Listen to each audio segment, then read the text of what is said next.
नमस्कार. आधार social foundation ही नोंदणीकृत संस्था असून संस्थेशी संलग्न उत्कर्ष महिला मंडळी संस्था आहे. या दोन्ही संस्थांच्या वतीनं वर्षभर वेगवेगळे सामाजिक उपक्रम राबवले जातात. यातील एक महत्त्वाचा उपक्रम आपण जो करतो तो भारतरत्न श्रद्धेय अटल बिहारी वाजपेयी यांच्या स्मृतीप्रित्यर्थ सामाजिक क्षेत्रामध्ये योगदान देणारं काम करणाऱ्या व्यक्तींना अटल शक्ती या पुरस्कारानं सन्मानित करत असताना इतर 5 व्यक्तींनाही आपण अटल साधना या पुरस्कारानं सन्मानित करतो. यंदाचा आपला पुरस्कारात 4था वर्ष असून यंदाचा पुरस्कार जो अटल शक्ती पुरस्कार जो आहे तो डॉक्टर राहुल वसंतराव देशमुख यांना आपण हा पुरस्कार प्रदान करतोय.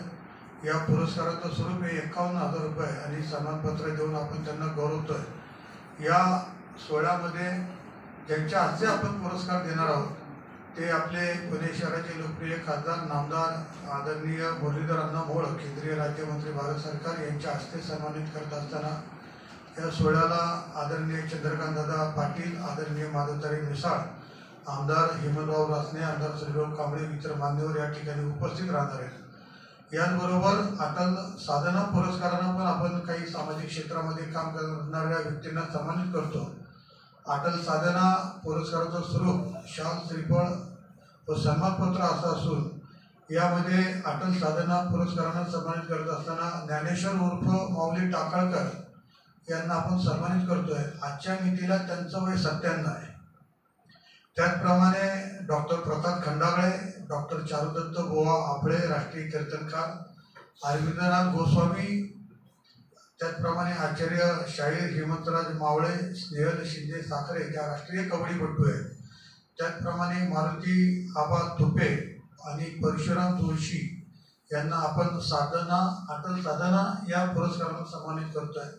हा कार्यक्रम लोकमान्य टिळक स्मारक सदाशिव पेठ येथे संध्याकाळी 6 वाजता होणार आहे. या कार्यक्रमाकरता आपण मुरलीधर अण्णा मोहोळ आणि शहरातले काही मान्यवर उपस्थित राहताना सामाजिक क्षेत्रातले वेगवेगळे मान्यवर या कार्यक्रमाला उपस्थित राहणार आहेत.